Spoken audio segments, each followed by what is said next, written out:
거룩하신 하나님, 이곳에 임하소서. 이곳에 좌정하사 저희들이 드리는 영과 진리의 예배를 받으소서. 영광을 받으시옵소서. 내 평생 살아온 길 뒤를 돌아보니 걸음마다 자옥마다 모두 죄뿐입니다. 우리 죄를 사하신 주의 은혜 크시니 골고다의 언덕길 주님 바라봅니다. 어린 양 예수의 피로 값주고 사신 저희들이 이 마지막 때에 믿음의 순전을 잘 지키고 승리할 수 있도록 귀히 쓰시는 한동수 목사님을 통하여 우리들이 나아가야 할 길, 가져야 할 길, 품어야 할 길, 모든 길의 방향을 제시하여 주심에 감사를 드립니다. 여호와를 아는 것이 지혜의 근본이라 말씀하셨습니다.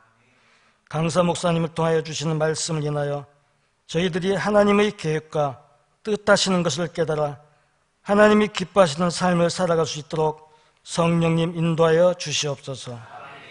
이 말씀 사경일을 인하여 저희들의 믿음이 바로 서게 하시고 교회가 찬양과 기도로 견고하게 세워지게 하시오며 은혜가 넘쳐나게 하시옵소서. 겉옷을 던지고 예수를 만난 그 길에 서서 예수를 따랐던 소경거지 바디메오처럼 우리도 소망을 갖고 그 길 위에 서게 하시고 따르게 하옵소서.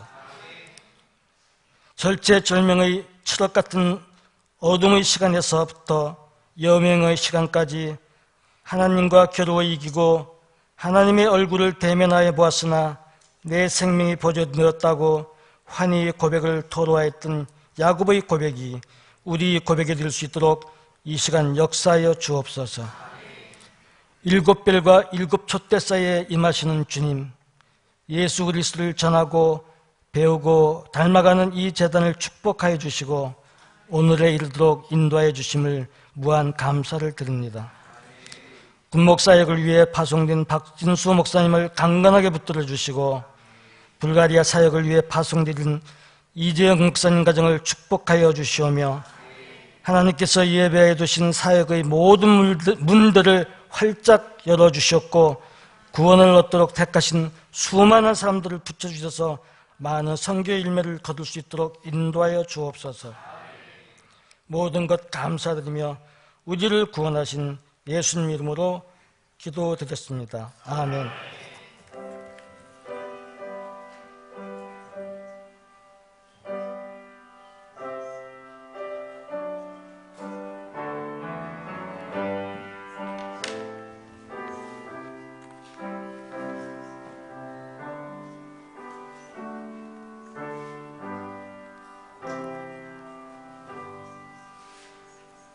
하나님 말씀은 창세기 32장 24절부터 31절까지입니다.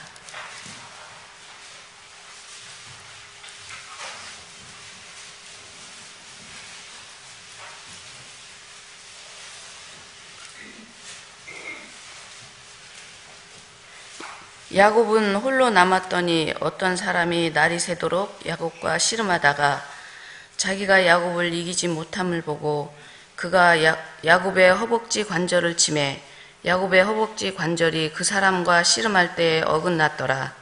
그가 이르되 날이 새려하니 나로 가게 하라. 야곱이 이르되 당신이 내게 축복하지 아니하면 가게 하지 아니하겠나이다. 그 사람이 그에게 이르되 내 이름이 무엇이냐? 그가 이르되 야곱이니이다. 그가 이르되 내 이름을 다시는 야곱이라 부를 것이 아니요 이스라엘이라 부를 것이니 이는 내가 하나님과 및 사람들과 겨루어 이겼음이니라. 야곱이 청하여 이르되 당신의 이름을 알려주소서. 그 사람이 이르되 어찌하여 내 이름을 묻느냐 하고 거기서 야곱에게 축복한지라. 그러므로 야곱이 그곳 이름을 브니엘이라 하였으니 그가 이르기를 내가 하나님과 대면하여 보았으나 내 생명이 보존되었다 함이더라. 그가 브니엘을 지날 때 해가 돋았고 그의 허벅 다리로 말미암아 절었더라. 아멘.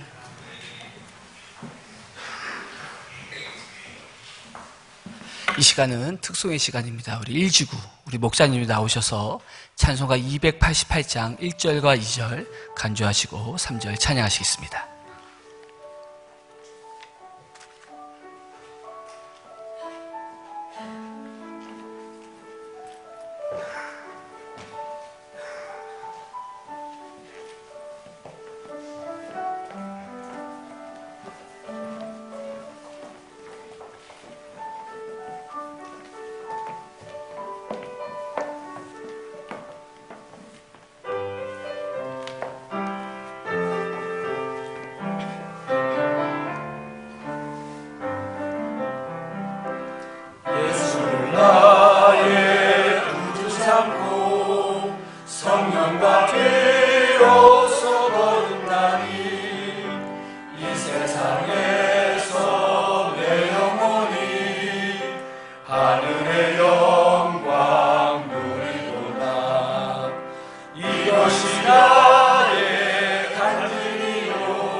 우리 이 시간 우리 강사 목사님 나오실 때 우리 할렐루야로 우리 박수로 우리 맞이하시겠습니다. 할렐루야.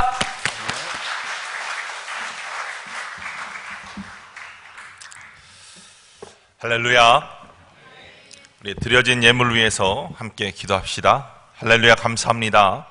복된 아침에 새벽에 미명을 깨우며 주님의 전에서 예배하고 찬양하고 주님의 말씀을 기대하는 모든 사랑하는 성도들을 축복하시고 특별히 예물 올려 하나님의 마음을 기쁘게 하는 모든 사랑하는 성도들을 기억하여 주시고 그들의 가정과 일터와 자녀들의 하나님의 한량없으신 사랑으로 함께 하여 주시옵소서. 우리 구주 예수 그리스도의 이름으로 감사하며 축복하며 기도하였사옵나이다. 아멘.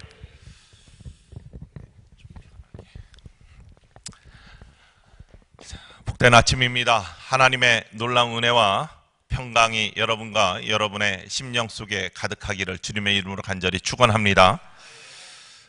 사람들은 전부 다 풍성하고 또 성공된 삶을 살기를 원합니다. 우리들이 그 일을 위해서 열심히 나아가는 걸 볼 수 있습니다.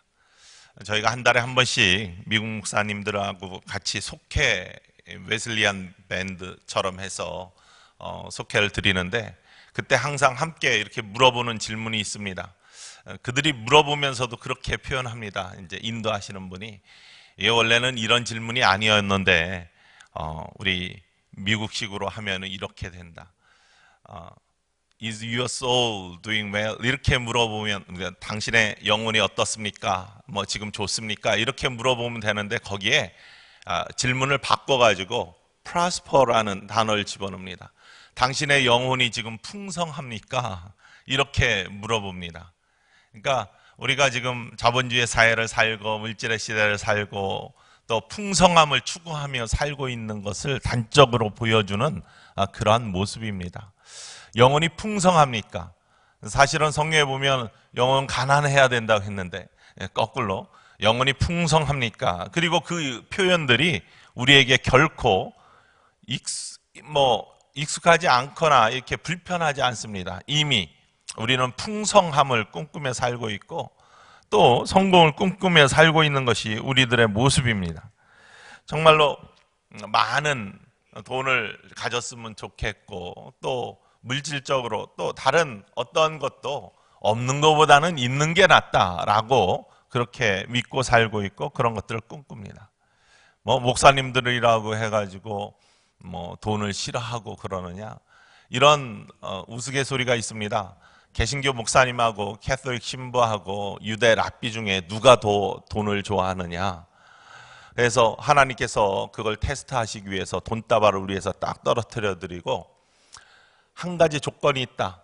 이 돈을 하늘로 올렸다가 하늘로 던지기는 해야 되는데 그 다음에는 너희들이 룰을 정해놓고 그것에 따라서 마음대로 가져라 라고 했더니 개신교 목사님들은 마음이 약해서 원을 하나 딱 그려놓더니 돈을 하늘로 확 올리면서 그것도 바람이 세게 불 때 싹 올리면서 하나님, 원 안으로 들어가는 것은 하나님 것이고 밖으로 나가는 것은 다 제 겁니다 라고 하면서 바람 불 때 그걸 던지더래요. 캐톨릭 신부님이 그걸 딱 바라보더니 원을 싹 지우고 돈을 하늘로 확 올리면서 하나님, 돈이 떨어져서 딱 이렇게 세로로 스면은 이거는 하나님 거고 엎어지면 이거는 내 겁니다 하면서 그렇게 가져가시더래요. 유대인들이 굉장히 현실적이고 짜죠. 동네 아주 예민합니다. 제가 살고 있던 다우전옥스라는 곳은 유대인들이 거의 75% 이렇게 되는 지역에서 제가 목회를 했었는데 얼마나 돈에 민감한지 알 수 없어요, 그분들이. 그리고 현실적이고 돈을 하늘로 싹 올리더니 하나님, 위로 올라가는 건 하나님 거고 밑으로 떨어지는 건 다 내 겁니다 라고 하면서 가져가더래요.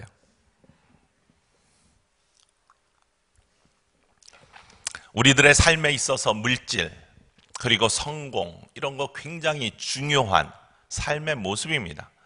하나님께서 우리들의 삶에 정말로 풍성하고 또 하나님 위해서 모든 일을 할 수 있도록 넉넉하게 채워주시는 거 좋은 일입니다. 아브라함이 그랬고요, 이삭이 그랬고 뿐만 아니라 야곱도 그랬고 오늘 함께 읽은 또 요셉도 마지막에 그랬습니다. 신앙의 선진들이 가난하게 산 것이 아니라 넉넉하고 또 넉넉함 가운데 하나님께 영광 돌리는 그러한 삶을 살았습니다.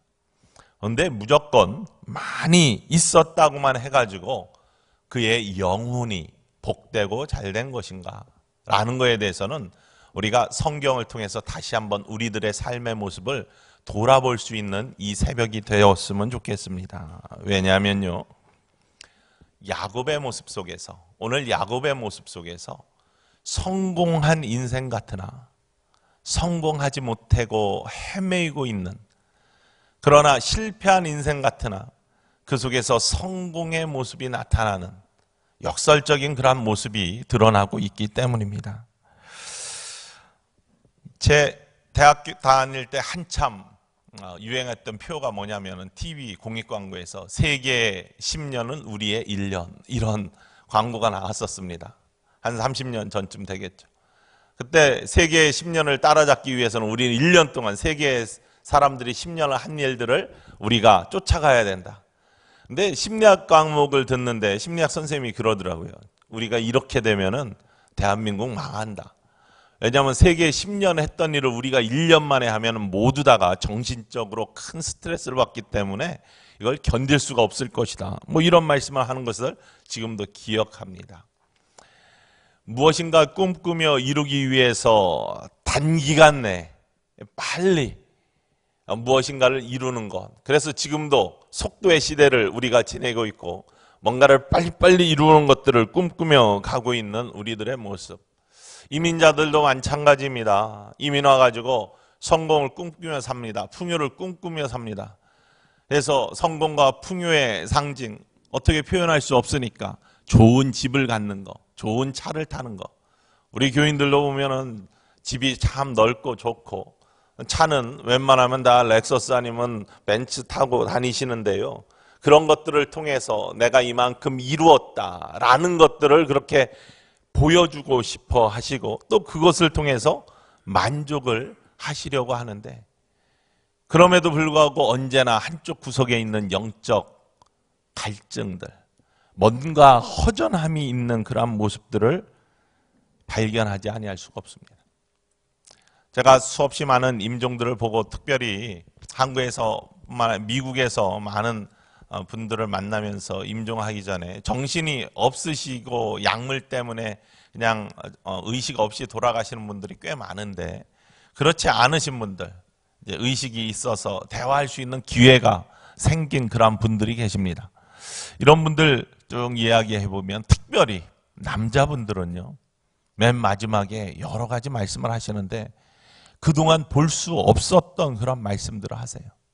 93세에 돌아가신 우리 한 성도님은 제가 가가지고 정신 나서 이야기를 하는데 목사님, 제가 잘못한 게 있습니다 라고 이야기하면서 뭐 횡성수설 말씀하시는 것 같은데 가만히 들어보니까 이웃집 순이 이야기를 하시는 거예요. 이웃집 순이. 그러니까 그 같이 산 부인 이야기도 아니고 뭐 이렇게 이런 이야기도 아니고 예전에 총각 때 이웃집 순이한테 못되게 굴었던 거 그런 것들을 주절주절 말씀하시면 저는 처음에는 무슨 얘기인지 몰랐어요. 가만히 듣고 보니까 뭔가 잘못한 걸 말씀하고 싶으신데 그동안 잘 산 것처럼 정말 깨끗하게 산 것처럼 이렇게 눈에는 보였던 그러한 인생인데 뭔가 옆구리 한쪽에 차고 있었던 짐을 그 순간 풀어놓고 싶어 하시는, 한국에서 잘 나가는 사업을 하다가 미국에 건너오셔서 이민에 정착하시고 떵떵거리며 사시기야 하셨는데 돌아가시 전에 그래서 교회 안 나오셨어요. 나는 법 없이 사는 사람이고 나는 죄 이런 거 아무것도 없고 나는 정말로 열심히 노력해서 내가 이루었고 자수성가했고 하나님 앞에 부끄러움도 없고 뭐 이렇다고 난 교회 나올 필요 없다. 근데 돌아가시기 3개월 전에 저를 부르시더니 세례 받고 싶다고 하시더라고요. 아무것도 잘못이 없고 뭐 하나님 앞에 떳떳하다는데 왜 세례를 받고 싶어 하십니까? 그랬더니 몸이 쇠약해지기 시작하시면서 이분이 마음속 한 구석에 늘 차고 있던 그런 무거운 짐들, 이것들을 이야기하시면서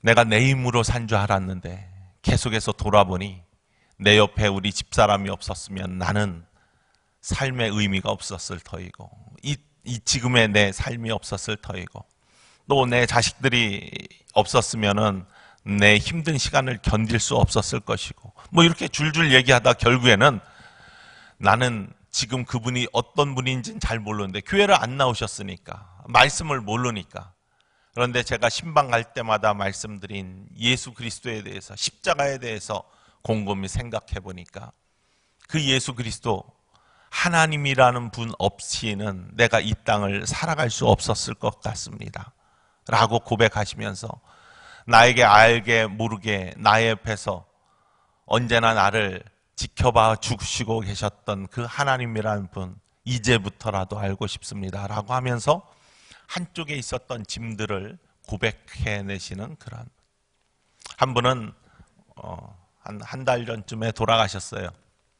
미국에 오셔서 고생하시면서 정말 돈을 많이 버셨어요. 건물도 많이 사셨어요.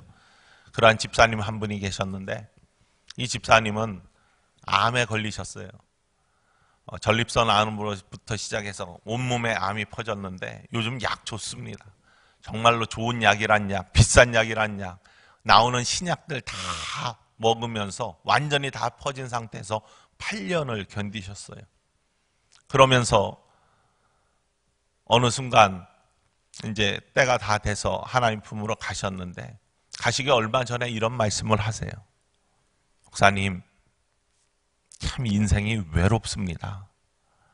특별히 제가 병에 걸리니까요. 그렇게 나와 같이 좋아했던, 골프 같이 치던, 또 나와 같이 즐겁게 여행하던 이런 친구들이 하나 둘씩 저를 떠나가요.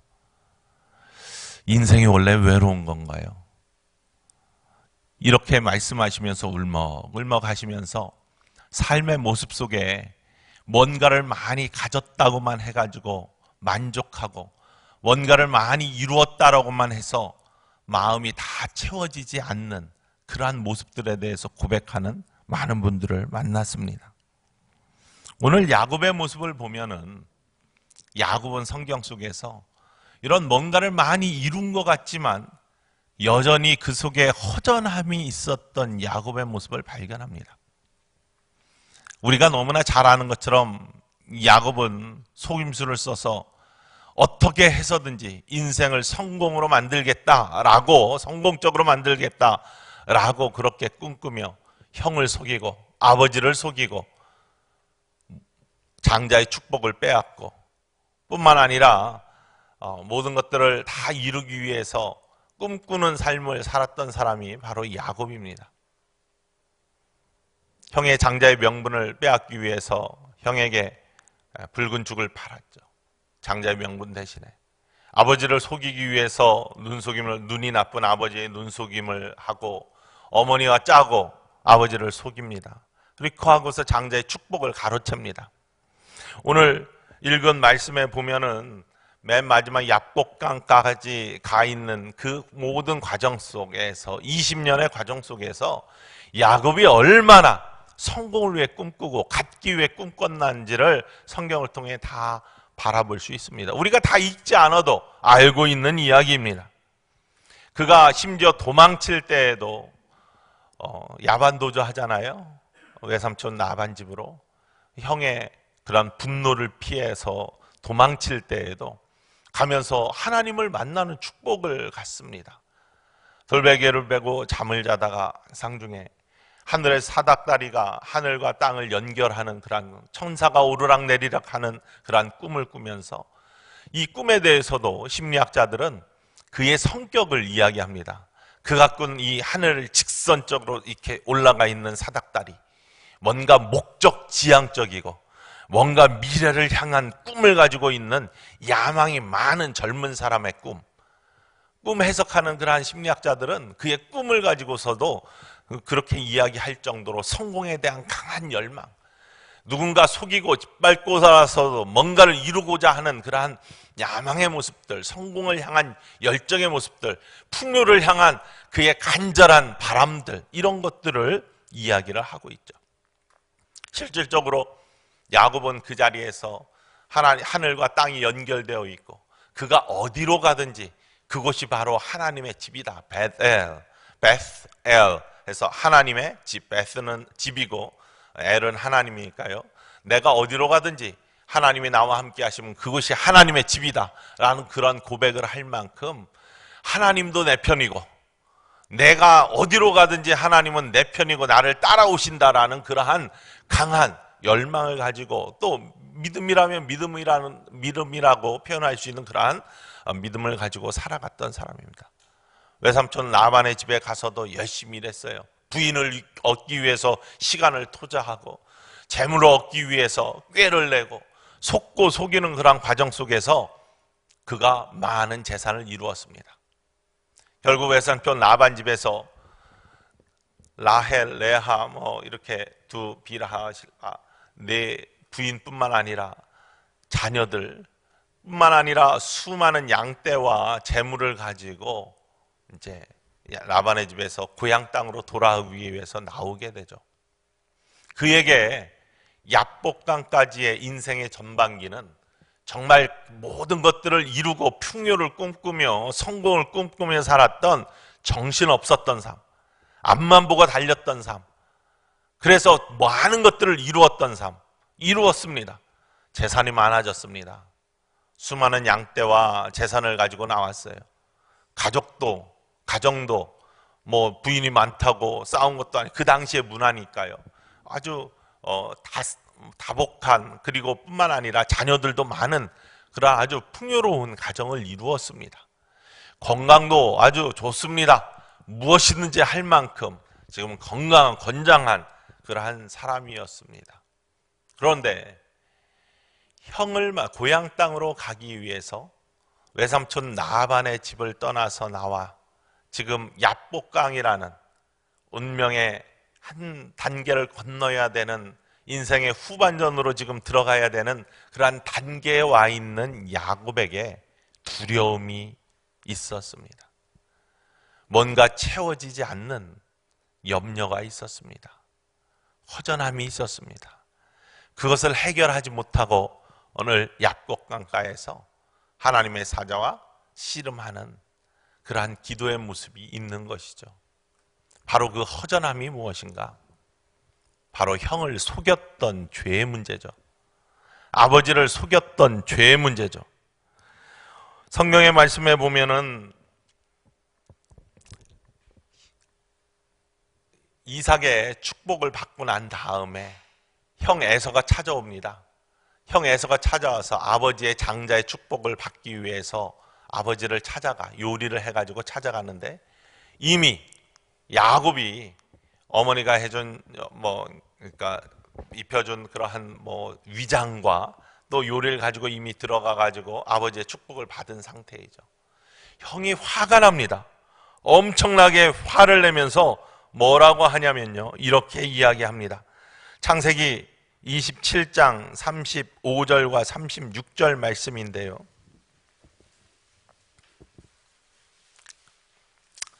우리 창세기 37장 35절과 36절 말씀 우리 함께 읽습니다. 읽어봅시다. 시작. 이삭이 이르되 내 아우가 와서 속여 내 복을 빼앗았도다. 에서가 이르되 그의 이름을 야곱이라 부르지 아니하시나이까. 그가 나를 속임이 이것이 두 번째니이다. 전에는 나의 장자의 명분을 빼앗고 이제는 내 복을 빼앗았나이다. 또 이르되 아버지께서 나를 위하여 내 복을 남기지 아니하셨나이까.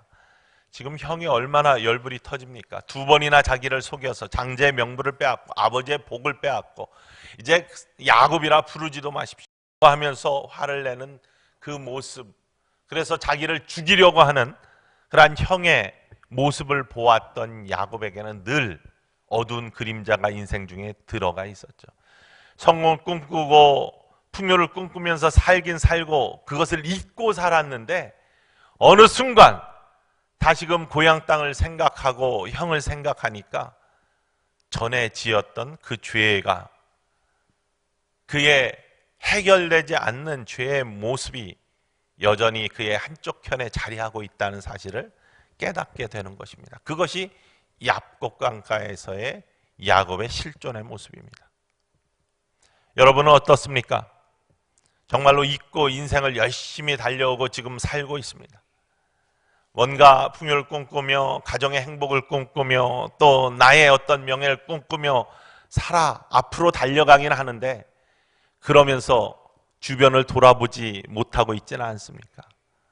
내 주변에 있었던 모든 일들, 지금은 기억조차 할 수 없었던 일들이 어느 순간 야복강가라는 그러한 그 장소를 만나면 우리의 삶 속에서도 떠오르게 되어 있습니다.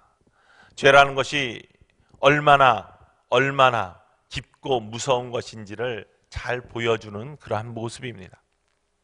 죄의 모습이 어떤 것이냐라는 것은 창세기에 잘 나와 있죠. 아담과 하와가 하나님의 말씀을 어기고 언약을 어기고 그들의 모습이 어떻게 변했는지를 보여주는 것이 창세기 3장 8절 이후에 나와 있습니다. 맨 처음에 나오는 모습이 뭐냐? 창세기 3장 8절에 보면은 하나님의 낯을 피해서 숨습니다. 하나님이 두려우니까 숨는 겁니다. 우리가 보통 죄를 지면은 그것들을 가리려고 하죠. 방어적이 됩니다. 죄의 속성입니다. 프로텍티브 합니다. 그래서 늘 방어적이 되기 때문에 숨기려고 하고 등을 돌리려고 할 뿐만 아니라 그 다음에 나오는 것이 핑계죠. 아담에게 내가 왜 이것을 먹었느냐, 실과를 먹었느냐 이렇게 물으니까 누가? 옆에 있는 하와가 내 부인이 나보고 먹으라고 해서 먹었어요. 하와한테 이야기하니까 하와는 뭐라고 합니까? 뱀이 꼬셨습니다. 유혹해서 내가 그걸 먹을 수밖에 없었습니다. 이렇게 늘 핑계를 대게 되어 있습니다. 죄의 모습이 그렇습니다. 핑계를 대고 그것들을 모면하려고 하는 방어적인 모습이 늘 우리에게 있어요.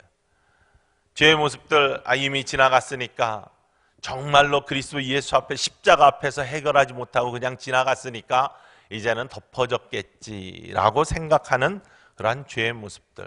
그러나 야곱이 약복강가에서 홀로 남았을 때 그에게 다가왔던 그 두려움의 그런 모습처럼 우리에게 언제나 다가올 수 있는 그런 모습이 바로 죄의 모습입니다. 죄 하면은 요나서가 떠오르죠. 죄의 모습이 어떻게 되어가느냐. 요나서 1장에 보면요, 요나가 하나님의 명령을 듣습니다. 우리가 하나님의 말씀을 듣습니다. 그런데 하나님의 말씀을 듣고도 지금은 아니야 이렇게 생각하는 경우가 많습니다. 어거스틴이 항상 기도를 했습니다. 어거스틴이 40에, 어거스틴이라는 인물 3세기 말부터 4세기 초까지 초대교회 감독으로서 정말로 개신교 신학의 뿌리가 되었고, 고백록을 썼고, 또 수많은 많은 그러한 기독교에 참여한 인물로서의 회복의 상징이 됐던 그러한 사람이 어거스틴인데, 물론 어머니의 기도, 모니카의 기도가 중요하고요. 근데 이 어거스틴이 기도를 안 한 게 아닙니다. 40에 회심을 했는데 그 전까지 모든 악한 것들을 즐기고 정말 타락한 인생을 살았는데 그때도 기도는 했습니다. 뭐라고 기도했냐? 주여, 나에게 경건과 자비를 주시옵소서. 그러나 지금은 마소서. 이렇게 기도했어요. 늘 기도했습니다. 그러나 지금은 아니에요. 좀 더 있다가. 늘 그러한 모습을 이렇게 덮어가면서 갔던 그러한 모습. 요나가 하나님의 말씀을 듣고 들었지만, 우리도 마찬가지. 하나님 말씀은 매주 듣습니다. 이 새벽에도 듣습니다. 근데 듣는데 지금은 마시고요, 조금 더 있다가. 요나도 그랬습니다. 나 지금 갈 수 없습니다. 그 무더운 곳을 내가 왜 갑니까? 그 먼 길을 왜 갑니까? 이방 땅에 왜 갑니까? 그러면서 니느웨로 가지 아니하고 그의 낯을 하나님께 돌려서 다시스로 가요. 그런데 요나서의 가장 중요한 표현 중에 하나가 내려갔다라는 표현이 계속 나옵니다. 3번이나 나옵니다. 요나서 1장을 읽으면요, 니느웨로 가지 않고 다시스로 내려갔다. 배에서는요, 폭풍이 치고 하나님께서 요나를 붙들기 위해서 징조를 주시는데 배 밑으로 내려갔다라고 나와요. 그 다음에 바다에 던져졌을 때는 큰 물고기 뱃속에 들어가서 진흙 속에 내려갔다. 항상 우리의 영혼이 하나님의 낯을 피해 숨거나 죄의 문제가 해결되지 않으면 우리의 영혼은 내려가게 되어 있습니다. 떨어지게 되어 있습니다. 그 영혼을 다시 올리고 다시 소생시키고 다시 회복시키는 일이 정말로 중요한 회복의 길이고, 오늘 아침의 말씀에 회복의 길이고 성공의 길인데 그 길을 어떻게 가야 되는가? 야곱은요, 약복강가에서 하나님의 사자와 씨름을 합니다. 너무나 잘 알려져 있는 이야기입니다. 축복의 기도라고 알려져 있습니다. 구하면은 정말로 하나님이 주신다라는 그런 대표적인 싸움의 기도로 알려져 있습니다. 씨름하는 기도로 알려져 있습니다. 그런데 정말로 그럴까요? 하나님의 말씀을 잘 읽어보고 깊게 읽어보면 이것은 마치 무슨 노조가 빨간 거 들고 우리의 의견이 관철되지 않으면 이거 안 됩니다 하고 끝까지 투쟁하는 투쟁의 기도처럼 알려진 야곱의 기도, 바로 이 야곱의 기도가 과연 그런 기도일까요? 하나님과 사람들을 대면하여 이겼다라고 하니까 정말 하나님을 굴복시키고 내 뜻을 세웠던 그러한 그것이 바로 성공이라고 생각하는 기도일까요? 야곱의 기도는 그런 기도가 아닙니다. 그거는 성경의 표면만을 바라보는 그러한 모습입니다. 야곱의 삶과 야곱의 기도의 모습과 성경에 나타난 깊은 밑바닥에 깔려있는 모습들을 바라보면요, 야곱의 성공적인 바로 이 터닝 포인트인 인생의 후반전을 복되게 살아갈 수 있게 만들었던 이 야곱의 기도는 그런 기도가 아닙니다. 야곱은 두려웠습니다. 여전히 야복 강가에서도. 그래서 그때도 비겁하고 비굴하게 또 속임수를 쓰죠. 형에게 먼저 사절단을 보냅니다. 나 이 정도로 성공했습니다. 형님한테 얼마든지 선물을 드리고 뭐 이렇게 다 할 수 있습니다 라고 보내요. 형은 지금 다 옛날 거 잊어버렸어요. 그래서 동생이 온다니까 너무 기뻐가지고 400명의 군사를 보내면서 환영단을 보냅니다. 그런데 400명의 군사를 이끌고 온다는 소식을 들은 야곱은 겁부터 났습니다. 야, 이게 우리를 죽이러 오는 것이 아닌가. 왜? 잘못한 게 있으니까. 여전히 안에 죄의식이 있으니까. 해결하지 못한 죄의 문제가 있으니까 늘 그러한 문제들은 겁나는 문제로, 염려로, 근심으로 자리하게 되어 있죠. 형이 온다는 소식을 듣고 야곱이 어떻게 합니까? 선물을 보내고 뿐만 아니라 자기의 가족을 나누죠. 일진을 보내고 이진을 보내요. 덜 사랑하는 사람들을 먼저 보내. 죽어도 되는 사람들. 조금 사랑하는 사람들은 그 다음에 보내요. 이진으로. 그래서 처음에 일어나는 일들을 보고서 그 다음 사람들이 어떻게 되는지를 보고 자기가 가장 사랑하는 자기 자신은 건너가지도 않습니다. 강을 건너가지도 않고 지금 홀로 남아있어요. 왜? 두려우니까. 여전히 형에게 속였던 속임의 문제를 해결하지 못했으니까. 근데 야곱이 가지고 있던 속임의 문제는 야곱 자신의 문제만은 아니거든요. 성경에 보면요, 속임의 문제는 그의 조상 대대로부터 내려오던 문제입니다. 어쩌면 인간의 본성일 수가 있습니다. 아브라함이 어땠습니까? 쭉 본토 지적 아비 집을 떠나서 가나안 땅으로 내려온 다음에 기근을 통해 애굽으로 내려갔을 때 바로가 딱 보고 사례를 보고서 반하는 것들을 금하기 위해서 자기 부인을 뭐라고 했어요? 누이라고 했어요. 속였어요. 속이면서 자기 목숨을 구걸하기 위해서 자기 아내를 누이라고 속이는 속임의 인생들이 그 조상 때부터 있었던 거예요. 또 올라와서 그랄 땅에서도 마찬가지입니다. 애굽에서 올라와가지고 한 번 속였으면 그럴라 하는데 아브라함은 2번씩이나 자기 아내를 그랄 땅에 와서도 내 부인이 아니라 누이라고 그렇게 숙여서 자기의 목숨을 구걸하는 그런 인생을 살았습니다. 아브라함만 그랬나요? 이삭도 그랬어요. 블레셋 땅 그랄 땅에서 아비멜렉에게 내 누이라고 그렇게 소개했어요. 너무 예뻐가지고 빼앗기고 자기를 죽이고 아내를 취할까봐 내 동생이다 이렇게 소개를 하고 속이면서 인생을 유지했던 그의 가계입니다. 그러니까 속임의 문제는 야곱의 잘못이다 뭐 이렇게만 얘기할 수가 없는 거예요. 집안 대대로 내려오는 그런 모습입니다. 그런데 그 문제, 그런 문제, 속임의 문제들 이런 것들을 모두 가지고 지금 얍곡강가에서 여전히 가족들을 먼저 보내고 형을 속이려고 하고 여전히 비굴하게 굴었던 그의 모습이 오늘 하나님과의 씨름하는 장면에서 뒤바뀌는 모습을 바라볼 수 있습니다. 이러한 인생, 정말 비굴한 인생, 속이는 인생이 하나님께 하나님 나 축복하지 아니하시면 안 됩니다. 정말 나 축복해 주셔야 됩니다. 이렇게 기도한다고 하나님이 과연 들어주실까? 여러분이 하나님이시라면 들어주시겠습니까? 여러분이 내가 죄를 용서할 수 있는 권한이 있고 여러분이 하나님처럼 모든 것들을 주관하실 수 있는데 딱 보니까 인생이 참 비굴해. 늘 속였어. 그러면서 자기는 떳떳하다라고 생각하면서 삶을 살아. 이런 사람을 바라보면서 그분이 와가지고 나 용서해 주세요. 나 용서해 주세요. 나 축복받지 아니하면 안 됩니다. 이러면 용서해 주시고 축복해 주시겠습니까?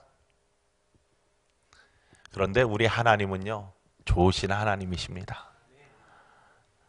그 기도를 들어주십니다.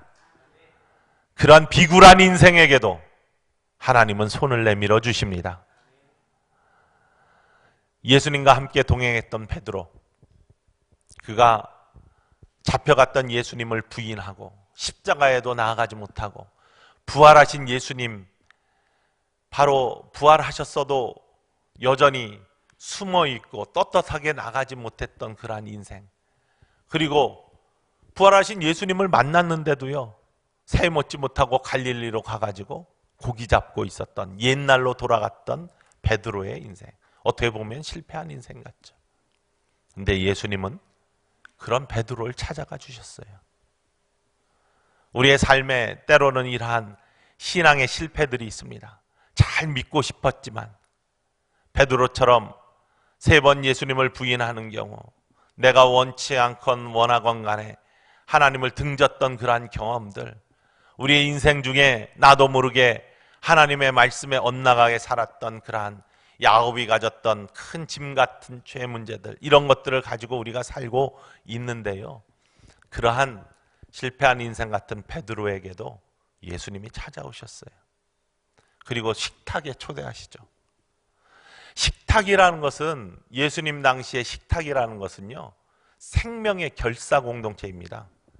에센 공동체나 꿈난 공동체 같은 데에 밥상을 같이 앉아서 먹기 위해서는 2년 동안 준회원의 기간이 필요했다고 해요. 그러한 신앙 공동체에서는 2년 동안 함께 식탁에 앉지 못하고 훈련을 받은 다음에 이 사람이 우리와 같이 목숨을 나눌 만한 그러한 결단이 있구나, 이럴 때 식탁을 함께 나누는 거예요. 그게 예수님 시대 당시에 식탁이라는 의미입니다.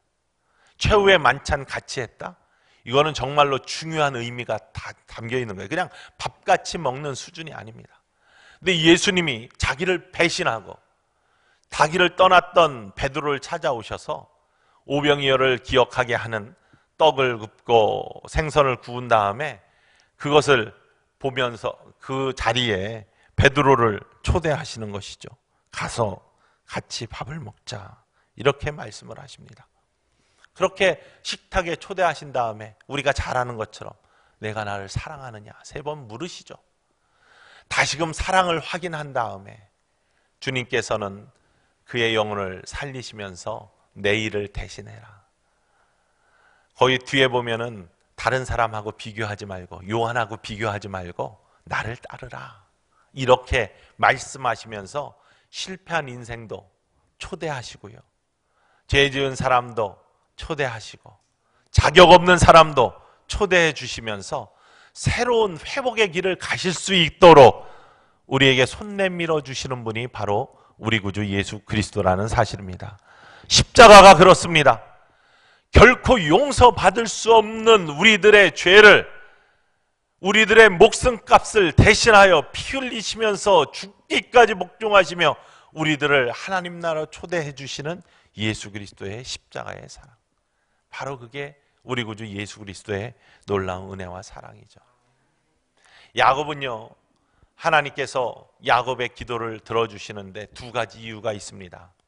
보면은 간절한 회복에 대한 기대가 있었기 때문입니다. 바람이 있었기 때문입니다. 씨름하는 모습을 보십시오. 얼마나 열심히 씨름을 했습니까? 결코 허리춤을 놓지 않는 그 열정적인 씨름. 우리는 늘 하나님 말씀과 씨름해야 되고요, 죄의 문제와 씨름해야 됩니다. 누에꽃이가 있어요. 누에꽃이에서 이 다 자란 성충이 이제 나비가 되어서 나오지 않습니까? 근데 그 누에꽃이 명주실을 만드는 누에꽃이가 얼마나 단단합니까?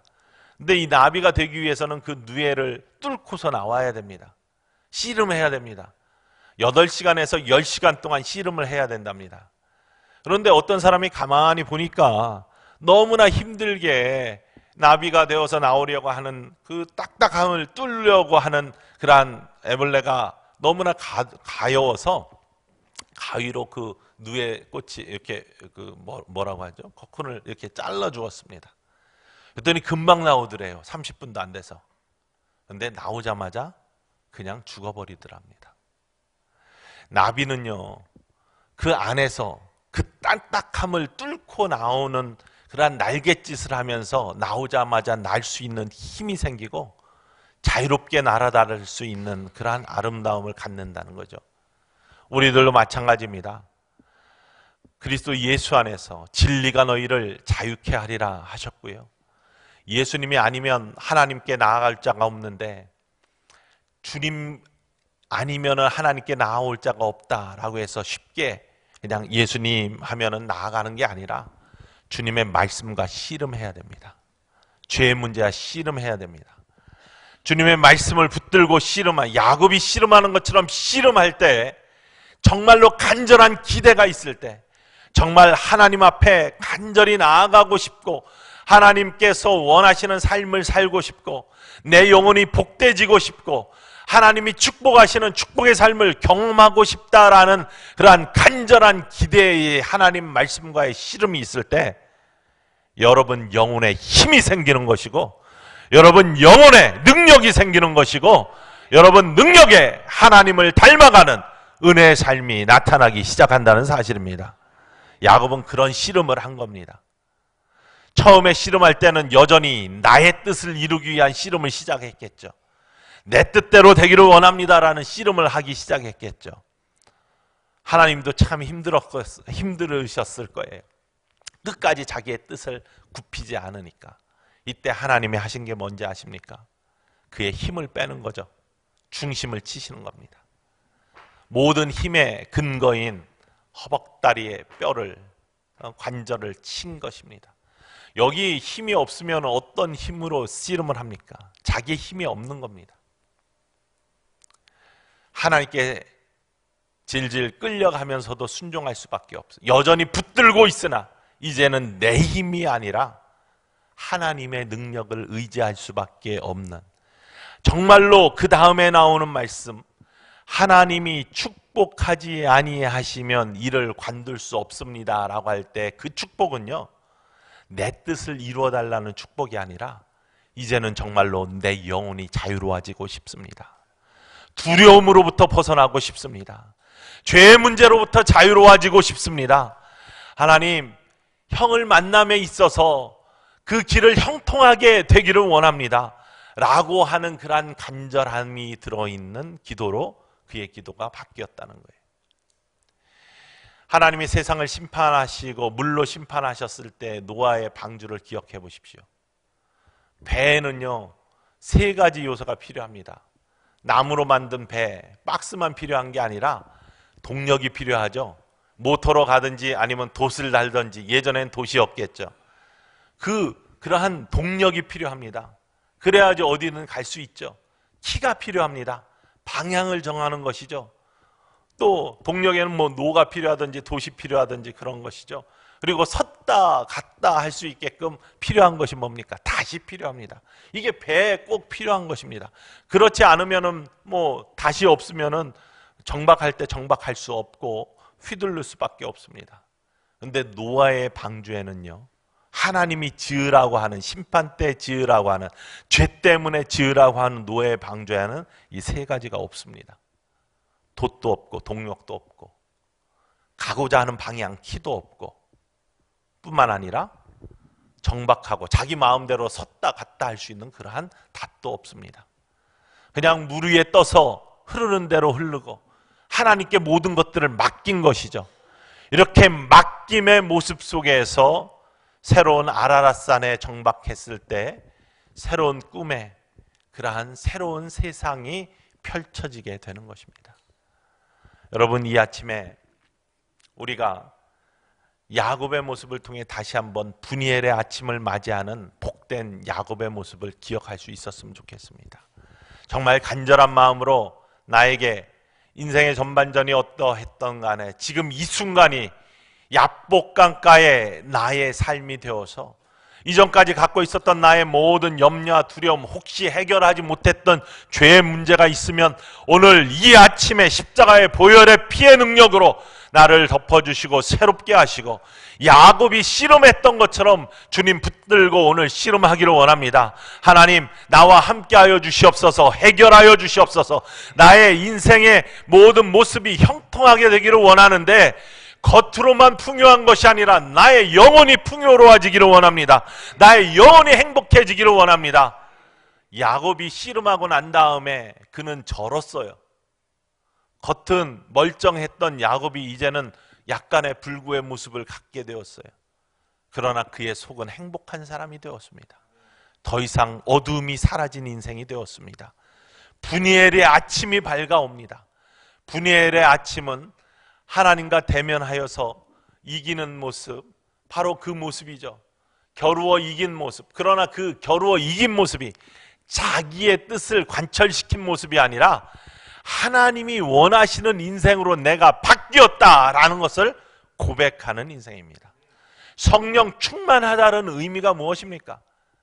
성령 충만하다는 것은 성령의 체험에 대해서 오늘절에 함께 나눌 터인데, 저 굉장히 큰 체험이 있는 사람인데요, 성령 체험 충만함이라는 것은 물론 강한 육신의 체험, 영적인 체험 이런 것도 중요하지만 원래 성령 충만이라는 원래 의미는 나의 의지를 꺾고 하나님의 임재와 하나님의 뜻에 순종하며 사는 삶, 이게 성령 충만의 삶입니다. 신나게 기도 열심히 하고 방언하고 난 다음에, 제가 예전에 그런 경험이 있습니다. 우리 부흥회 하기 전에 제가 창현교회 부목으로 섬겼었는데, 미국 가기 전에 부흥회 하기 전에 기도원에, 만이산 기도원에 들어가서 하루 종일 기도하고 나옵니다.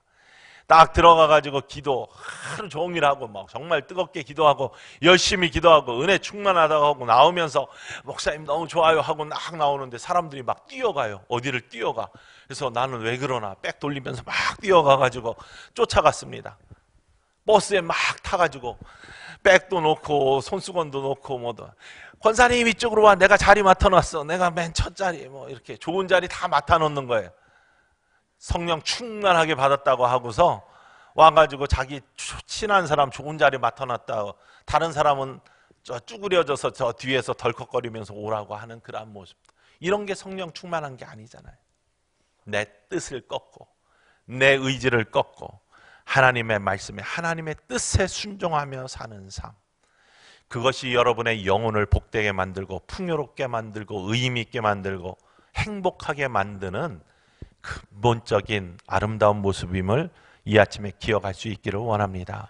부의 아침을 맞이하기를 원합니다. 우리 함께 찬양하면서 오늘 이 아침에 우리도 분이엘의 아침을 맞이할 수 있기를 원합니다.